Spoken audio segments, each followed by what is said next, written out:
Hello, and welcome to Cognitive Drift. People grow up hearing a single version of a story again and again until repetition makes it feel untouchable. When that story becomes part of culture, family, identity, and emotion, questioning it feels almost unnatural. And that's why examining the origins of one of history's most influential figures is so difficult. Not because the evidence is overwhelming, but because the expectations around that evidence have shaped the way many people think long before they ever open a history book. But once you strip away tradition and just look at what survives on paper, an entirely different picture starts to appear. A picture where the existence of a historical Jesus is not a solid foundation, but a debated and uncertain possibility.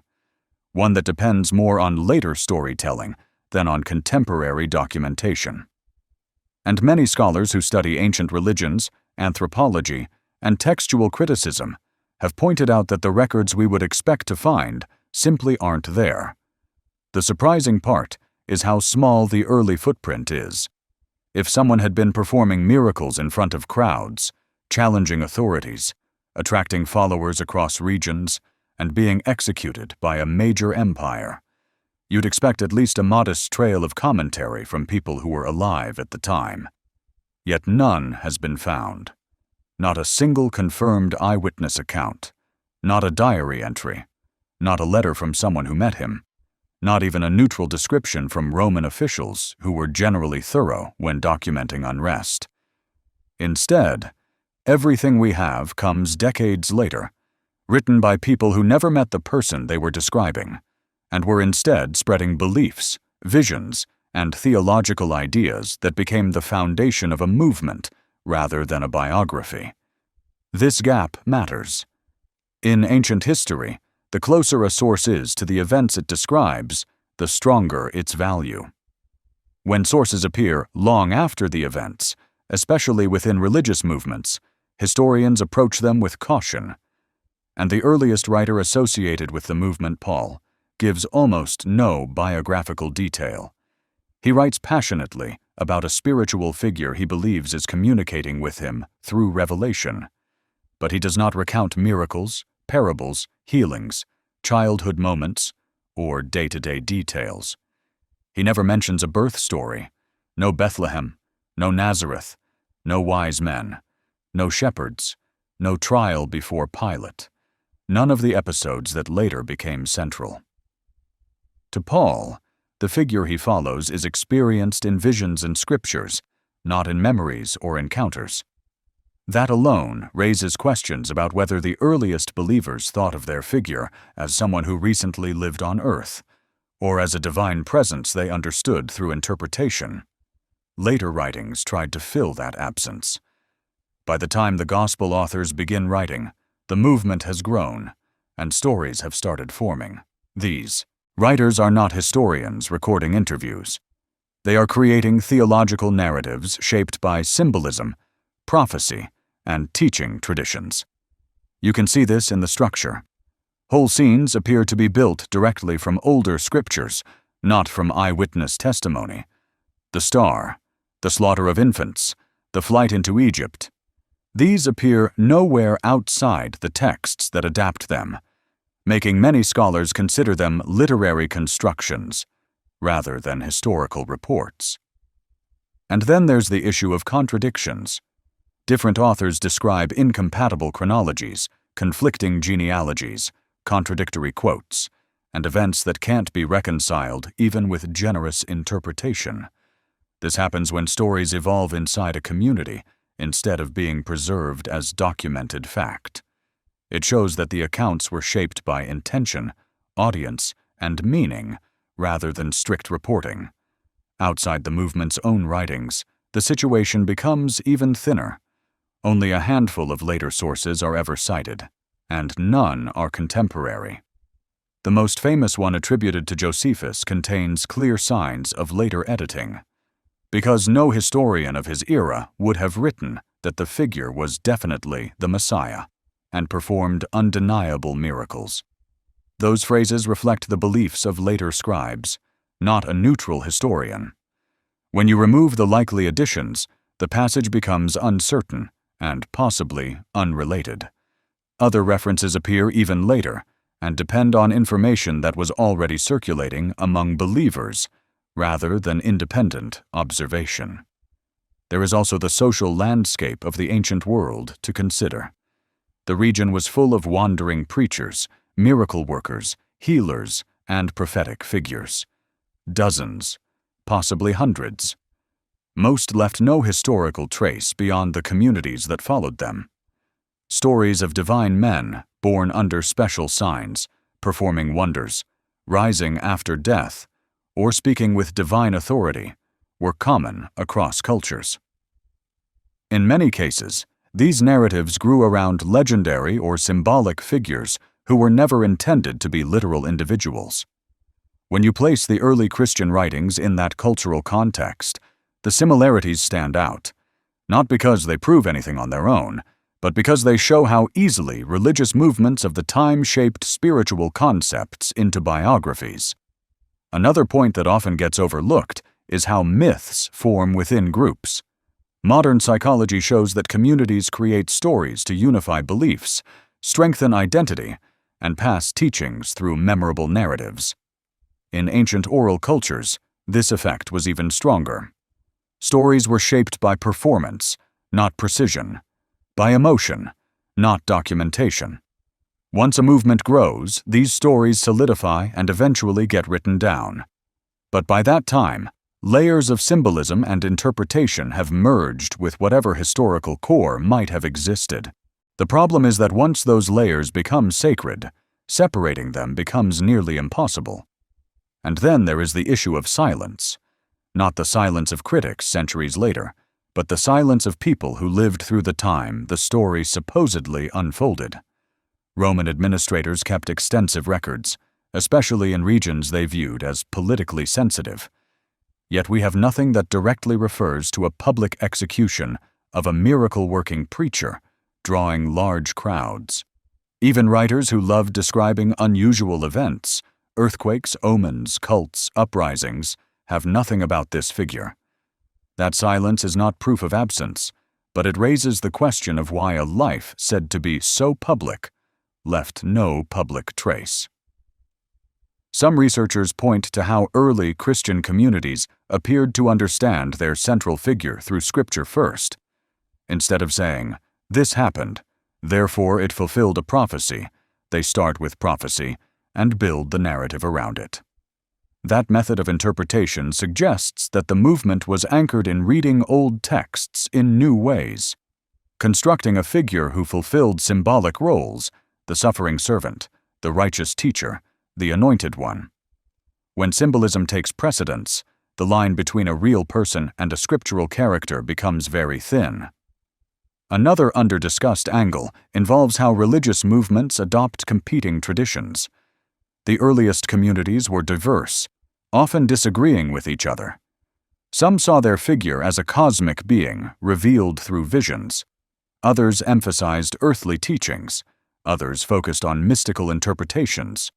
Over time, these differing strands merged, and the version that centers on a human life story eventually became dominant. But the existence of so many early interpretations suggests that the story was flexible in its formative period. A flexible tradition is harder to tie to a single historical individual. Sociologically, movements often develop founders retroactively. This happens in new religions, philosophical schools, and even modern political ideologies. When a group's ideas gain traction, followers sometimes craft a founding narrative to give their beliefs authority and coherence. In several known cases, these founders never existed as individuals. They were symbolic or legendary figures representing values or teachings. When people study how stories about miracle-working teachers form, the parallels to the early Christian material become difficult to ignore. There are also the problems created by geographical details. Some locations mentioned in the narratives either did not exist at the time they are described, or were significantly different from how they appear in the texts. Some events require population sizes or political conditions that are inconsistent with what archaeologists have uncovered. When physical evidence contradicts narrative settings, historians reconsider the reliability of those narratives. And yet, despite all these uncertainties, the story grew, not because of documented history, but because it addressed emotional, moral, and existential needs. Humans long for meaning.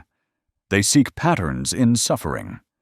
They want to believe that justice exists beyond the visible world. A figure who teaches compassion, challenges authority, suffers, dies, and triumphs spiritually is an incredibly powerful symbol. That alone can propel a movement forward, regardless of its historical roots. When the story resonates, people embrace it, spread it, adapt it, and eventually defend it as literal truth. The most striking part is how later centuries amplified certainty. As the movement gained influence, its narrative hardened. Questioning shifted from curiosity to taboo. And over time, many came to believe that the story had always been historically secure, even though the earliest layers show almost the opposite: ambiguity, silence, variation, and theological creativity. All of this doesn't force a single conclusion. It simply shows why many researchers argue that the historical foundation is uncertain. The figure at the center of the tradition could be a merging of older symbols, scriptural interpretations, community visions, and philosophical ideals. He could be a product of narrative evolution rather than memory. And when you look at how human beings construct meaning through stories, rituals, and shared identity, it becomes easier to understand how such a figure could emerge without a single identifiable individual behind it.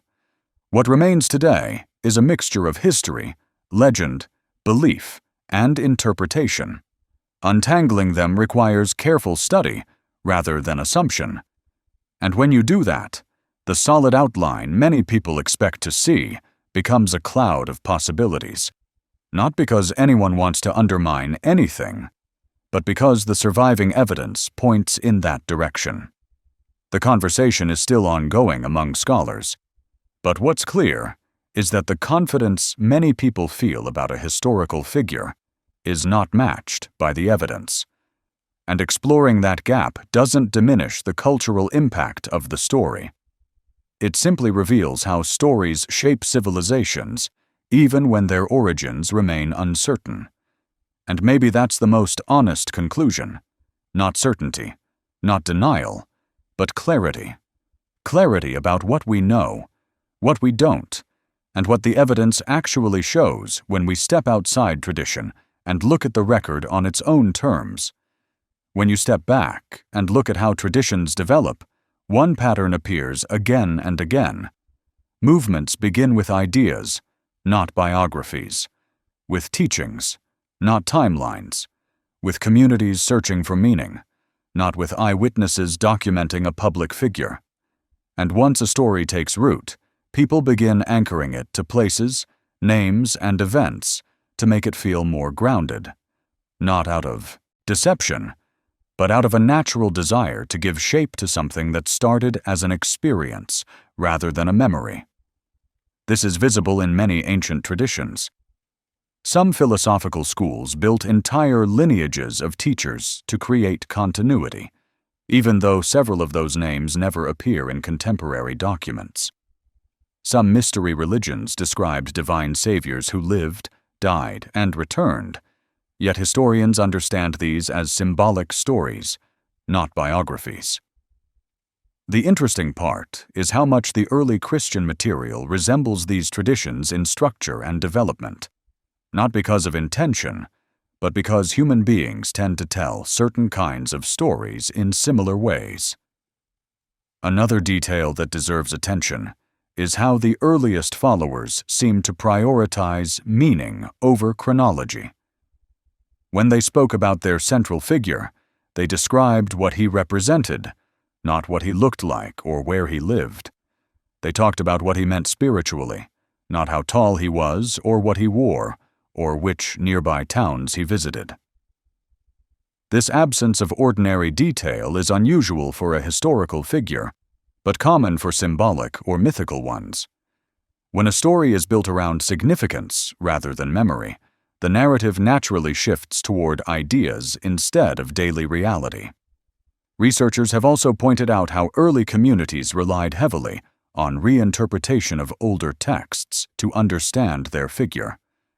They searched ancient writings for patterns, metaphors, and hints, then reassembled those elements into a new framework. This method creates stories that are rich in symbolism, but not necessarily rooted in recent events. It mirrors how other ancient communities constructed legendary figures by weaving existing traditions into new narratives that felt both familiar and profound. There's another layer to consider: the role of expectation. People living in turbulent times often look for signs. They interpret suffering, political instability, and cultural conflict as signals that something transformative is coming. In such moments, movements emerge around ideas of renewal, justice, or liberation. And those movements frequently personify their hopes in the form of a teacher, prophet, or savior figure who represents the change they seek. Sometimes this person is historical, other times he is symbolic, but the effect on the community is the same: a unifying focus that gives direction and meaning to their hopes. This pattern helps explain why stories can grow even without a clear historical core. A community's emotional needs can be powerful enough to shape narratives that express what they long for, and over time, these narratives become the foundation of identity rather than mere stories. Once that happens, the origin is no longer examined. People inherit the story fully formed, without questioning where it began or whether it began with a person at all. The psychological aspect is also important. When people find comfort, purpose, or connection in a story, their commitment to it deepens. The brain reinforces beliefs that reduce uncertainty or provide emotional reassurance, and communities develop protective attitudes toward the ideas that hold them together. Once a belief becomes part of one's identity, questioning it feels like a threat rather than a curiosity. This makes traditions remarkably resilient, even when the historical evidence behind them is thin. Look at how stories evolve in modern times. A rumor spreads, details shift, exaggerations become accepted, events become polished into cleaner narratives. Within a few decades, the story feels ancient. Now consider that the ancient world lacked newspapers, cameras, centralized archives, or systematic historical methods. Stories were carried by memory, performance, and emotion. Under those conditions, narratives could develop with remarkable fluidity, and once written down generations later, they became fixed, giving the impression of historical solidity that didn't exist at the beginning. Another overlooked aspect concerns the diversity of early communities. Different groups understood the central figure in different ways. Some described him as a heavenly presence, some emphasized teachings, some emphasized mystical experiences, and some constructed narratives that placed him within a temporal setting. This variation suggests that there wasn't a single unified memory of a historical individual. Instead, there was a shared idea interpreted differently, depending on each community's needs. Only later did one version become dominant, giving the illusion that all communities originally agreed. When you examine the earliest layers carefully, what stands out is not a clear biography, but a set of interpretations. Not memories, but meanings. Not reports, but reflections. And that distinction matters because meaning-based stories behave very differently from history-based ones. They evolve faster. They merge with symbolism more easily. They adapt to new audiences naturally. And they are far more resilient than the fragile details of lived experience. Another point worth noting is how later writers seem determined to anchor the story to real time and place. This effort appears most clearly in the attempts to tie events to census records, political figures, or local geography. Yet many of these attempts introduce new problems. The census described doesn't align with known Roman practices. The travel requirements make little sense historically, and some political references don't match what historians know from independent sources. When narratives are forced into a historical frame after the fact, contradictions emerge because the story wasn't originally constructed with those details in mind. It also helps to look at how myths interact with power. As movements grow, they become socially and politically important.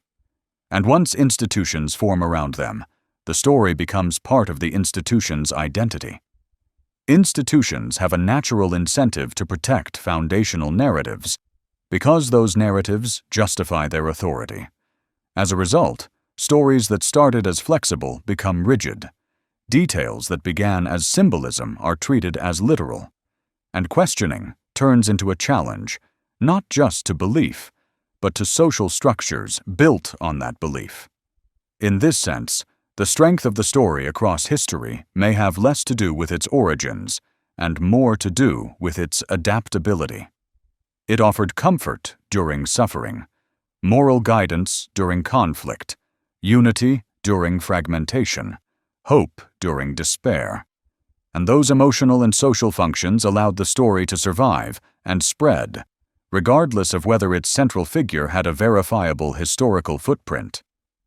Some historians also draw attention to how unusual it is that no physical artifacts associated with the figure survive. No writings attributed directly to him, no belongings, no structures built during his lifetime that reference him, no contemporary inscriptions, nothing that would allow historians to place him securely in time. For many ancient teachers, writers, or public figures, at least something remains. But here, the silence is total. Everything attributed to him appears in texts written much later by followers, not by neutral observers. Of course, absence alone doesn't answer everything. But when you combine it with the delayed writings, the symbolic narrative structure, the contradictions between accounts, the lack of contemporary confirmation, and the way early communities understood their figure through revelation rather than memory, the cumulative picture becomes far more complex than the familiar version taught in tradition. This complexity doesn't diminish the impact the story has had on culture or history, but it does shift the conversation from certainty to examination, from assumption to inquiry, from inherited belief to evidence-based understanding. And that shift is valuable because it replaces passive acceptance with thoughtful engagement. And maybe that's where the most meaningful insight lies, not in trying to force a definitive conclusion, but in recognizing the importance of questioning. Questioning opens space for clarity. It allows people to understand how stories form, how beliefs grow, and how meaning spreads. It reveals the human tendencies that shape traditions, and it empowers people to distinguish between what can be known and what has simply been repeated. As you explore the evidence, the silence, the symbolism, and the evolution of the narrative, the key takeaway isn't that anyone must adopt a specific conclusion. It's that understanding should be grounded in what the record actually shows, and that record is far more open, far more uncertain, and far more shaped by community interpretation than most people realize. What becomes striking the deeper you go is how every layer of the story behaves in ways that make more sense when seen as a developing tradition, rather than as the preserved memory of a recent historical figure. The earliest writings focus on revelation. The next writings organize those revelations into narrative. Later communities harmonize contradictions. And much later, authorities declare those harmonized versions to be the official account. It's a chain that forms not from documentation, but from interpretation. And once interpretation becomes tradition, tradition starts to feel like history. Even the way the central figure is portrayed reflects this evolution. Early texts do not describe him with physical characteristics. They don't mention his height, hair, voice, posture, or even personality beyond general virtues. This absence is unusual for someone believed to have lived within living memory of the earliest writers. Yet it's normal for symbolic figures whose importance lies in what they represent, rather than who they were. Symbolic figures remain vaguely outlined because their power comes from flexibility. People can project ideas onto them without being constrained by concrete details. Another subtle but important point is the evolution of titles.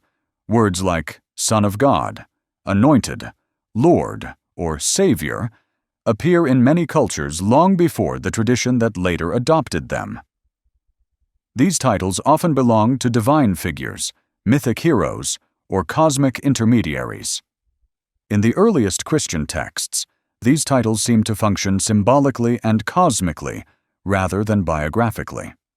Only later do they become attached to narrative events, as if the stories were written to explain titles rather than the other way around. That reversal, explaining symbolic titles by placing them into a storyline, is a pattern seen in several traditions where mythical figures gradually become treated as historical ones. Another angle researchers explore involves how communities use narrative to resolve theological tension. When groups disagree about the nature of a spiritual figure, stories often emerge to harmonize those disagreements. A birth narrative might appear to show divine origin. A passion narrative might emerge to reconcile suffering with salvation. A resurrection narrative might develop to express victory over death rather than describe a historical moment. These elements serve theological needs first, and only later become treated as chronological events. You also see how narrative expansions tend to appear whenever communities try to answer new questions. Why this town, and not that one? Why this teacher, and not others? Why this event, and not another? Each generation adds detail, and each addition increases the impression of historical depth, even when the original layer wasn't grounded in biography at all. Over time, that accumulation creates the illusion that the foundation must have always been solid, even though the earliest layers show otherwise. Another consideration comes from the way early Christian texts interact with surrounding cultures. Some motifs from neighboring traditions slip into the narrative framework. Themes of divine conception, moral teaching framed through parables, symbolic deaths and rebirths, heavenly mediators who bridge the human and divine. These motifs were common in the region and appear in multiple traditions unrelated to Christianity. When similar narrative structures show up across cultures, historians often attribute them to shared storytelling patterns rather than shared historical events. This doesn't diminish the value of the stories, but it suggests they may have been shaped by broader cultural imagination rather than eyewitness memory. The further you examine the textual history, the clearer it becomes that the surviving evidence doesn't behave like records centered on a recently living teacher. Instead, it behaves like layered literature, constructed across time by communities trying to express spiritual insight, meaning crafted into story rather than facts preserved as biography. When those layers are peeled back, the lines between symbol, tradition, and history blur so completely that it becomes difficult to determine whether any identifiable individual lay beneath them.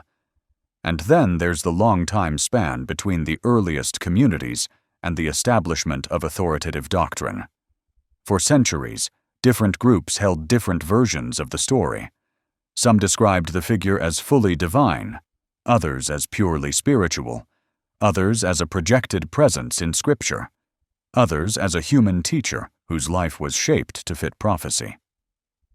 The fact that these interpretations coexisted for so long without a unified historical memory suggests that no single version was universally accepted from the beginning. If a historical figure had been widely known and remembered, the diversity of interpretations might have been far more limited. Even when later traditions tried to streamline the story, the variety in the earliest layers left traces. Contradictions in dates, conflicting genealogies, incompatible chronologies, overlapping but inconsistent memories. These inconsistencies don't indicate deception. They simply show that the story developed organically, rather than being anchored to an original eyewitness core. Stories evolve that way, when meaning drives narrative more than memory does. Some historians also examine how religious narratives often begin with a charismatic idea, rather than a charismatic individual. A powerful moral message, a symbolic framework, or a transformative spiritual experience can generate a movement even without a central historical figure. Over time, followers might retroactively place these ideas onto a person to embody them, a process seen in multiple ancient traditions.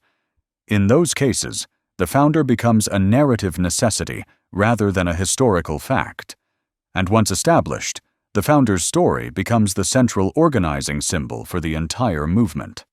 At this point, what matters isn't proving or disproving anything, but understanding how stories can function so powerfully that they become indistinguishable from history in the minds of those who inherit them.